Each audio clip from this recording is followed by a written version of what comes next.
Let's look at the waiver wire in fantasy basketball. Who's been added? Who's been dropped? What should we be looking at? Michael Bolton, should we be looking at you? Thanks, Josh. It's Michael Bolton here, and it's time for another episode of the Locked On Fantasy Basketball Podcast. Let's get to it. Let's get to it, indeed. You are Locked On Fantasy Basketball, your daily fantasy basketball podcast, part of the Locked On Podcast Network.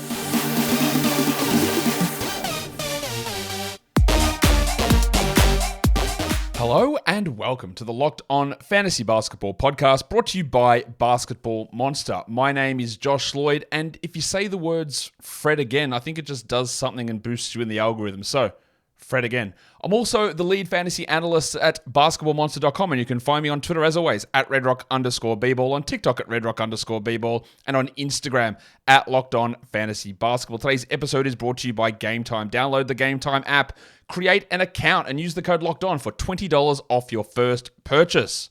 Thank you also for making Locked On Fantasy Basketball your first listen every day. We are free, and we are available on all platforms. Double bang it. Yeah, go listen to the audio, watch the video, thumb it up when you get there as well. Ring the bell, comment, subscribe. All that is fantastic, and I love all of you blokes and Sheilas who do that. Let's talk waiver wire.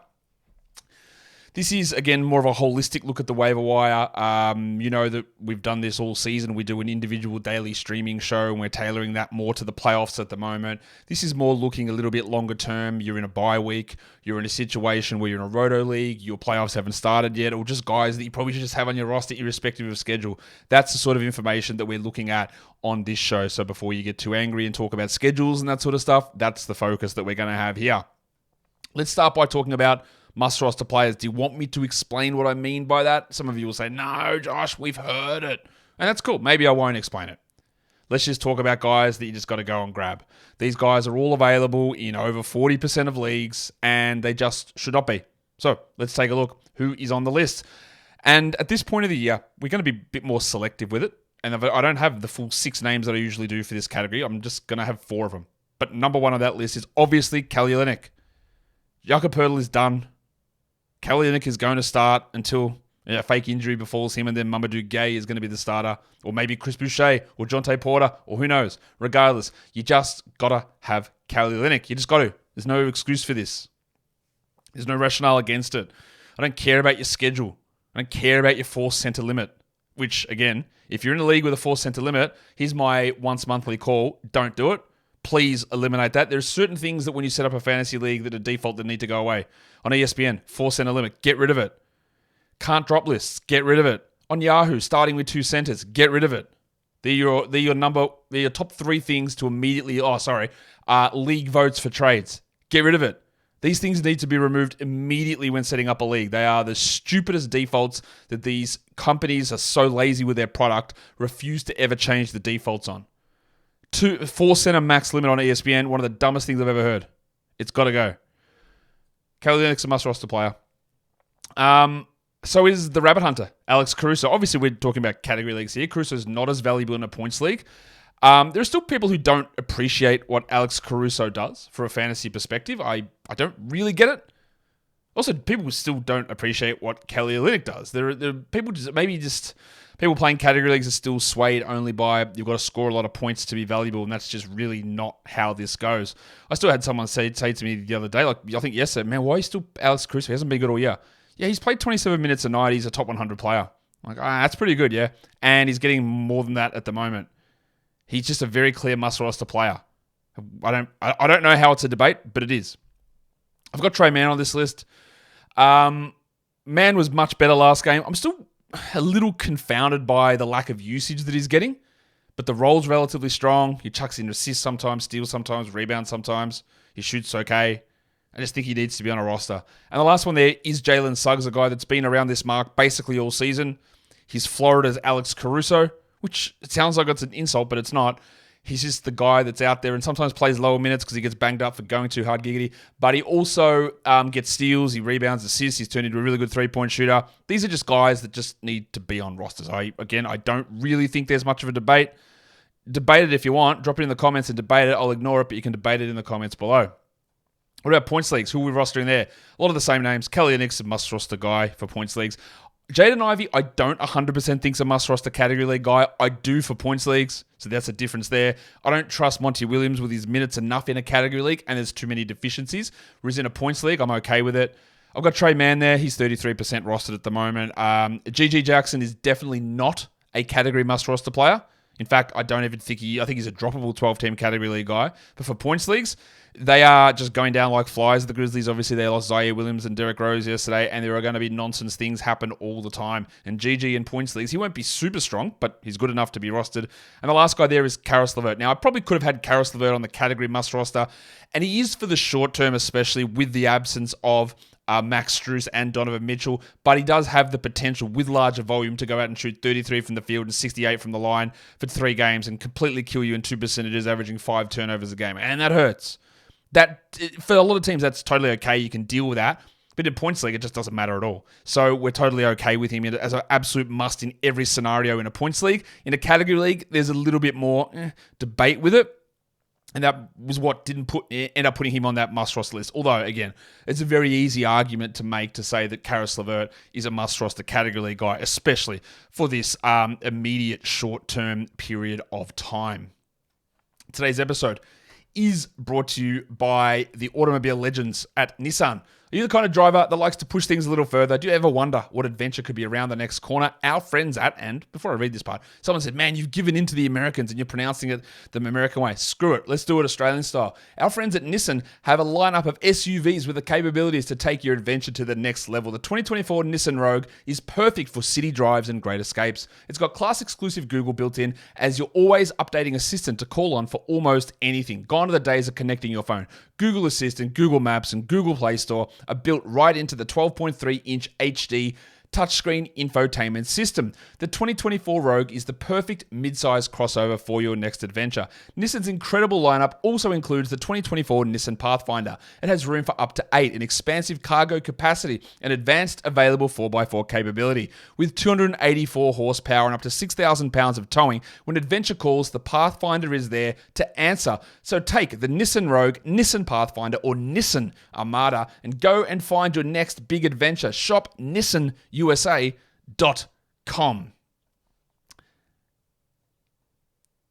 There you go. As I hit the wrong stinger on the way out of that. To focus on saying Nissan, let's talk about blokes who you would consider droppables. Get that garbage out of here. So what do we mean by that? Again, anybody can be valuable as a stream guy. On a single day basis, on a back-to-back, on a 3 and 4 nights, anyone can be valuable. But if these guys are sitting on your roster, do they have to be? No. Like, you can consider them move offables to get another stream guy in, to get a must-roster guy in, to add Kelly Olynyk, whatever it is. These are guys that I just don't see as these guys that have to be held onto when we're talking more standard leagues, for category leagues. Number 1 on that list is Bojan Bogdanovic. He's been scoring pretty well the last couple of games. They've been going a little bit more towards Bogdanovic than they have to Precious Achiuwa, but really he's a points and threes guy who struggles in other areas, has minute volatility, and that could be impacted by the return of any player. And with Brunson out, it helps him a little bit because they just need someone to score. But when players come back, Bogdanovic is going to play 17 minutes a night. So again, if you are looking for, I say Bogdanovic here, like if he was dropped, you consider him a streamer. But if he's on my roster and I go, I probably want to add Kelly Olynyk, and I'm just going to use Kelly Olynyk's name all the way through this. If I want to add Kelly Olynyk, I have no problem dropping Bojan Bogdanovic to get him. So that's sort of what we talk about. It's a droppable guy, but you might see a 12-team roster and Bogdanovic is on it. And I'll go, okay, that's okay. Makes sense. Like we're streaming him in for a certain situation. But he's not an absolute lock anchor, sits there and you don't do anything with him. Same things with Daniel Gafford, who was great last game. Gafford's still rostered in 69% of leagues. He had a fantastic game, 16 and 10 with 3 blocks in 21 minutes. But that's great. And if we have Daniel Gafford, like I do, in lots of different spots, we might convince ourselves to go, he's back. Look what they figured out. And maybe they have. Maybe old mate Jason Kidd, foreseeable future legend, has decided, he's one of them. Who are the other foreseeable future legends? Pockets Ham is for sure. Steve Kerr's been a foreseeable future legend. There's probably another one. But I know Jason Kidd's one as well. Maybe he says, all right, Kleber and Lively, that's not West. We can't do anything. Our defense is in the toilet. We need to play Gafford more. That is possible. 2% outcome, I reckon. But last game, Kleber, Lively combined for 0 points. Lively had 2 fouls in the first 3 minutes. And Gafford still only played 21 minutes, despite going 16 and 10 with 3 blocks. There's not enough there. I don't see how he gets 24 a night, unfortunately. I'd love him to. I just don't see it. Got Josh Giddey on that list. Last couple of games from Giddey have been much better. But again, look at the totality of his work. In games that are close, he plays 20 minutes a night. There's not enough there. If you want to stream someone in to get some assists and some out-of-position rebounds, Giddey's your man. If you don't, then what are we doing? He's still rostered like everywhere at the moment, Josh Giddey, and I just don't agree with that. I've got Malcolm Brogdon on this list. People are expecting Brogdon to come back, waltz in and take over this Blazers team who's got all these injured players. No, I don't think so. Now, it is frustrating that Scoot remains out, but I don't think that Brogdon's going to be pushed back into a situation so he can take over and run things alongside Ashton Hagans and Delano Banton. There's zero reason for Brogdon to play bulk minutes the rest of the way. Maybe he comes back, but also probably he doesn't. There are people asking me, hey, should I go and add Brogdon? I don't get it. I don't think he needs to be held. I've got Klay Thompson on this list. Do not have to drop Klay at all, but they are fully healthy now. Wiggins is back. Paul's back. Thompson is like Bojan Bogdanovic, honestly. A bit better, but it's like Bojan Bogdanovic. You're going to get points in threes. With volatility in minutes, volatility in shooting. To me, that is not a guy that has to sit on everyone's roster. He doesn't have to. He can be, but he doesn't have to be. And the last one is the group of guys who I just do not think are playing this season. Jakob Poeltl, Scotland Barnes, and Mark Williams. Poeltl had finger surgery. He's not coming back. Scott Barnes had hand surgery. He's also not coming back. Mark Williams, he's not coming back. You tell what's going to frustrate me with Mark Williams? I thought about this morning as I was having a shower. Because what else do you do when you're in the shower? I'm not sure what you do, but I think about Mark Williams. But in the early stages of fantasy rankings this season, Yahoo released all their stuff, and he was ranked 350th. I went, all right, here we go. He was the cover image. Am I like, what are Yahoo doing? Do they understand how these rankings work? Do they forget that he existed? This is unbelievable value. Scroll down your thing. If you're doing early drafts, go and snag Mark Williams. They've put him in the wrong spot. It's insane. All right, this is unbelievable value. This is a top 100 player. We love this. And the thing that annoys me to absolutely no end is that when we get to the end of this season, Yahoo's initial rank of 350 is going to be correct for Mark Williams because he's played like 20 games or whatever it is. So if you look at total numbers for the year, they were actually 100% correct, and they did it by tripping over their dick. And that is what is really frustrating because I was right, you were right about putting Mark Williams much higher than that. Having him at 350 is a blind, disgusting error that's going to turn out correct. And that is why literally always, when I'm doing this show, and when you are building your team, when you are doing your drafts, and when you are making your waiver ads, process over results. It's like and I've been doing a lot of research into baseball stats recently, which I'm sure you don't care about. But looking at the value of like X stats, X batting average, X slugging, X WOBA, the expected value versus the actual outcome value. And over a longer period of time, that expected stuff is the stuff that ends up being important. Wow, what a ridiculous sidebar that was. Let's talk about some players in points leagues who I think are droppable. Similar names, Dan Gafford, Bojan Bogdanovic, Josh Giddey. I'm putting Mike Conley on this list. He's still 74% rostered. Conley is totally serviceable for category leagues. Getting those assists are really hard. There is almost no upside in Conley. There's a 2-game week coming up next week. And in points leagues, he just doesn't do enough. They've got Monte Morris there now. Alexander Walker's playing pretty well off the bench. We all love Mike Conley, but for a points league, what is he bringing you that's worth more than a streaming spot? And the answer is he's not. He's not bringing you anything more than that. So if I'm in a points league, I do not believe you need to roster Mike Conley. And again, 2 games next week. Don't worry about it. And then the same names there, Poeltl, Barnes, Williams. They are not returning this season would be my guess. I could also throw Bain and Smart on there. Of course, the only one of those that is confirmed, well, actually none of those are confirmed. The only one who's confirmed out for the season recently is Josh Richardson. But Barnes is not confirmed, Poeltl's not confirmed, Williams is not confirmed, Bain's not confirmed, Smart's not confirmed. We'll see if I go 5 and 5 on those. I think I will, but I don't know. And I hope we get clarification on it soon. Who's been added the most over your last 24 to 48 hours in fantasy? Number 1 is Dwop Reith, up 43% using our advanced roster metric at Basketball Monster. DeAndre Ayton was questionable on Monday. He got ruled out. He's doubtful for Wednesday. I worry. I do worry that he might go the route of the Poeltls and end up with extended timeout. Maybe not a surgery because you don't cut someone open when there's no need to, but maybe there is a need to. Reith is up and down, absolutely. He's a high-usage center who can struggle with rebounds, but I get it. He's also awesome last game, so everyone's chased it. As long as Jalen Brunson is out, Juice McBride is the ad. He's up 34%. That's reasonable. When Brunson returns, he goes back to being a very, very, very deep league guy. One of the more added players here is Kyle Lowry. And unfortunately, and I did talk about this yesterday, I said Lowry looks like a pretty interesting player, but I also said there's a chance that he rests on the back-to-back, and he is resting on the back-to-back. Now, Lowry has been starting irrespective of Maxi's absence. I don't think that Lowry is an absolute must-roster player, but he's close enough. It's just frustrating that he's out today, and 32 minutes a night with no Melton is interesting. So if you added him, it's annoying, but maybe hold. Isaac Okoro is up almost 9,000 ads. No Max Strus. No Donovan Mitchell again. So, yeah, that's totally reasonable. His upside is relatively low, Okoro, but absolutely good with that. Kelly Oubre is 53% rostered. He's up almost 5,000 teams. With Lowry out, with Maxi out.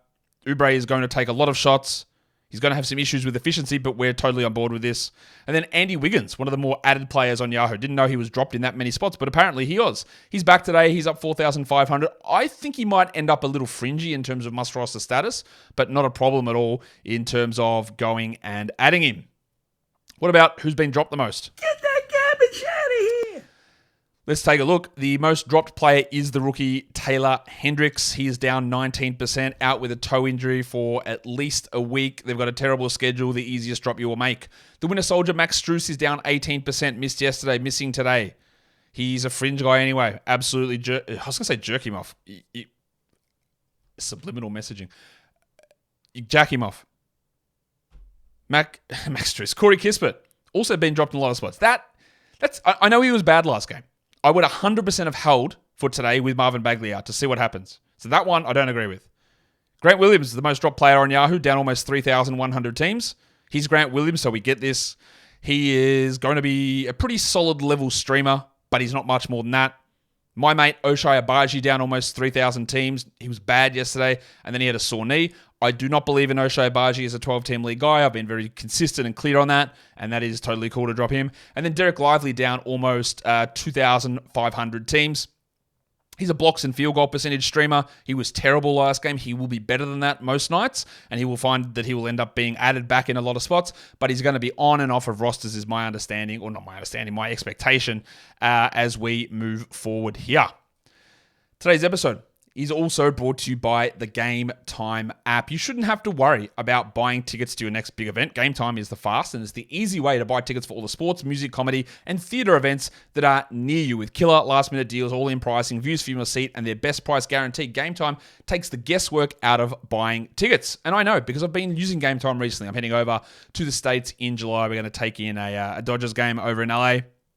So I've been looking at the different sections at Dodger Stadium of where the seats are and the pricing over there on Game Time, and they're all-in pricing is fantastic. So you can take a look at it, and you don't have to be worried about getting charged hidden fees. They put all the pricing straight up right there. You can see exactly what the view is going to be. Where am I sitting? Behind the home team dugout? Am I sitting out in left field? How is the view from there? Is something in my way? Is there a pole sitting there? All of those different things you can see with that view from your seat option over on Game Time. So take the guesswork out of buying tickets with Game Time. Download the Game Time app, create an account, and use the code Locked On for $20 off your first purchase. Terms apply. Again, create an account and redeem the code Locked On for $20 off. LOCKEDON, $20 off. Download Game Time today. Last minute tickets. Lowest price guaranteed. Okay, so we looked at the most dropped players. Let's take a look at some hot players. Happy birthday. These are all guys who, over the last week, are in the top 100. And number one on that list is the Duck, Luke Kennard. Now, he's only 13% rostered. And the last game that we saw from Kennard, bloody fantastic. It was awesome. The games before, terrible. Now, it's very easy to look at Luke Kennard and the Grizzlies and go, well, they just lost Zaire, Derrick Rose is out, Kennard's going to be great the rest of the season. And I would say, as I channel my inner Lee Corso, not so fast, my friends, because we've seen him sit out random games with knee soreness and back-to-backs. We've seen him start before with no one in there and take 3 shots for an entire game. It was great last game, and he has been top 100, fueled by that last game. I've got no problem taking flyers at it, but my confidence level of Luke Kennard remaining a 12-team league guy is incredibly small. And my confidence level of him actually playing through past the 20th of March is infinitesimally small. And they're just going to keep using their roster to cycle in two-way guys, 10-day guys. Who's the most random player I can think of that's going to end up getting a deal with this team? There's going to be someone absolutely crack. Is Josh Jackson going to return and get some minutes there? Memphis Hustle legend? Maybe. There's going to be someone random come in at some point. Caleb Martin's been a top 100 player. He is nothing more than a streamer. He's getting a slight boost with Tyler Hero out, but not enough for me to care because the guy underneath him on this list, Duncan Robinson, is the guy that we want. Top 100, under 50% rostered, just needs to be rostered everywhere. Until Hero comes back, then we reassess. Patrick Beverley's been top 100 the last week in 3 games. Only one of those was really good, but that's how good that game was without Giannis. I don't think that Beverley would be expected to do that every game that Giannis is out, but if he gets 30 minutes a night, you have to consider using him. You have to consider him a stream guy there. You got Royce O'Neal there, whose last 2 games have sort of come back to earth because that's who he is. He's Royce O'Neal. But as long as Devin Booker is out, which is not going to be a super, super long time, O'Neal has some value as a stream guy. Hits some threes, some assists, and some steals. And lastly, this one might persist. TJ McConnell's been ridiculous. He shoots a high field goal percentage. He gets a ton of assists. He's scoring with high usage in low minutes. The minutes aren't going to push super high. And the frustrating thing I think about this with McConnell is that when Halliburton was out, he was just invisible. He wouldn't get big minutes. He wouldn't do anything. He goes to the bench and he racks up 17 and 7 in 19 minutes a night. But now we can absolutely use TJ McConnell. He's better than Andrew Nembhard very clearly. And he's saved the Pacers a couple of times. So we can use him. Yes, we can. Who are some guys that are stepping up at the moment as injury replacement options? Let's go to Slam and Sammy Merrill. Last game was not very good for him, but he played 30 minutes, and that's key. There's no Strus, there's no Mitchell, there's no Mobley. Merrill's going to have a big opportunity, and I do like streaming him in. I have also got on this list Vasilije Micic, who, as long as Cody Martin, LaMelo Ball, and Seth Curry are out, which I think will be a while, Micic is going to start. He's going to play 30 minutes, and honestly, I was real close to having him on that must-roster list at the start. He didn't quite make where I needed him to be because he can have some field goal percentage issues, but his usage is strong. It's higher than Trey Mann's. His assist rate's super high. He is an absolute must-roster guy to me, Micic. Not absolute. Didn't quite make my list of guys that no matter the schedule, you have to have him, but he's pretty close. I've got Dean Wade there. This is more for 14-team leagues. Wade went crazy against the Celtics. I don't think I would bother in a 12-team league unless I'm looking to benefit from the Cavs' packed recent schedule, which is fine. You can do that. Wade, we have seen start. He plays 25 minutes a night. He might have 12 points with 3 threes. He doesn't do a huge amount else, but he's a really good player in real life, and there's some interest in him. Campaign. While Maxey is out and then Lowry is out, Payne is going to start again today. He might score 18 points with 7 assists and 2 threes. As long as we see Maxey out, I think Cameron Payne is worth a stream. I've got Chris Murray on this list. While Scoot Henderson is out, Murray is starting. He's getting 30 minutes a night. The other options there are Delano Banton and Ashton Hagans. Murray's more of a 3-4, but they're playing him at the 2 quite a bit. But he's getting the minutes, and he's getting some okay defensive stats. He rebounds all right. The scoring's been iffy, but he's just a name to watch that is sort of slowly coming into focus. And the last name here is Luka Šamanić. With Larry Markkinen dealing with a terrible quad injury, with Walker Kessler having a foot problem, with Taylor Hendricks dealing with a toe issue, Šamanić is going to start. Šamanić is probably going to play 30 minutes because they have no big men.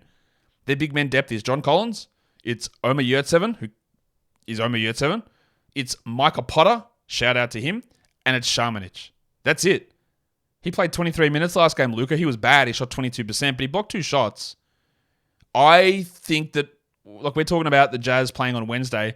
I reckon we might come in here after Wednesday's game and go, Šamanić had 16 and 7 with 2 steals and 2 blocks and 2 threes, did he, Richie Bernard? I wouldn't be surprised. He was a little bit of a silly season April legend last season, and it is possible that it happens again, and the opportunity has just opened up. Who are some other names that I think we do need to pay a bit of attention to here before we wrap this show up? We're going to go to Gaz Trent. Everyone is falling down in Toronto. Gaz has his problems. He has never rebounded in his life. He doesn't assist. He can get some steals. He can be a bad shooter. He can be a good shooter, but he'll get volume. And everyone's out. And now Abaji is dealing with this knee problem. So Gaz is there. You can throw Grade A Dick in there as well. Dick was terrible last game, but we have gotten good Dick plenty of times, and I do think there is more room for that to grow later on in the season as his role improves and as he gets a little bit more comfortable in the system. I've got Santi Aldama on this list. I have been anti-Santi all season, or maybe it's anti-Santi all season because I think he's completely mid, but just given the fact that everyone on this team is falling off, he might fall off at some point. And by fall off, I mean go and sit on a... what do you guys call them? We call them banana lounges. The things that sit by the pool. What do you call them? Bananos? Anyway, he's sitting there sipping cocktails. I was going to say Mai Tai. That's not a very good drink. What's your favorite cocktail? What do you drink at the pool? Me? I go beers or margaritas. In fact, give me 3 margaritas. Paul Reed. Still available, 50% rostered. Now, Reedy, obviously, coming off the bench, is not performing as well. And he now moves from a guy that you have to roster into a streaming guy. You can totally have him. He might play 27 minutes and have 13, 8, 2 steals, 2 blocks, which is an amazing line. Or he might play 17 minutes and go 4 and 2. That's possible too. That sort of volatility takes you down from being must roster to being, you can, but if you don't want to, you don't have to. I've got Lil John Conchar there. 4% rostered, meaning he's available everywhere. And like I said, this team has nobody. And with Zaire Williams out, I'd expect that Lil John will start most of these games until his thumb plays up. And I think he'll probably be okay. He can block shots, he gets assists, he gets rebounds. He never scores, but he does everything else. So Lil John Conchar, I think, again, it's very hard to risk anything on a Grizzlies player. But the reason is that's why we got to talk about Kennard, why we got to talk about Aldama, why we got to talk about Conchar, because there's so many opportunities. And we got to talk about Jordan Goodwin, who's an excellent stream when we know that he plays. If he plays today, he'll play 30 minutes probably and be a must roster player. And then if he does that, that means Luke Kennard becomes useless. So it is tough to figure out with Goodwin, and you can sort of only wait to do it until you hear that he's not inactive. And the last one on this list is when we get real deep. It's Javon Freeman-Liberty. Freeman-Liberty dominated Summer League for the Bulls. The Bulls said, you're in our system, yeah, but we probably don't need... And the Raptors said, thanks, we'll take him. Now, they haven't used him, except for last game. And no Barnes, no Poeltl, Abaji got hurt. Is Freeman-Liberty going to get a chance with their other backup point guard being DJ Carton? Maybe. High-volume scorer who I can imagine a lineup for the Raptors where it's Dick, Freeman-Liberty, and Jordan Nwora putting together crazy top 100 fantasy lines at the end of the season. He's just a name that, don't ignore it. He's not a two-way guy anymore. He got converted, and there's just a little bit of excitement. And it's not excitement. There's a little bit of something there for Freeman-Liberty, and it's probably not happening anytime soon. But in 3 weeks' time, you go, that idiot in Australia did mention Javon Freeman-Liberty. I just don't know when that's going to be the case. And that is the end of the Waiver Wire show. So don't forget, if you've got 2 thumbs, why don't you lend me one and throw it onto the video? And if you've done that, wow, what a good bloke you are. Go and leave a comment down below as well. Of course, you subscribe, you do all that stuff. It's awesome. Guys, we are done here. Thank you so much for listening, everyone. See ya.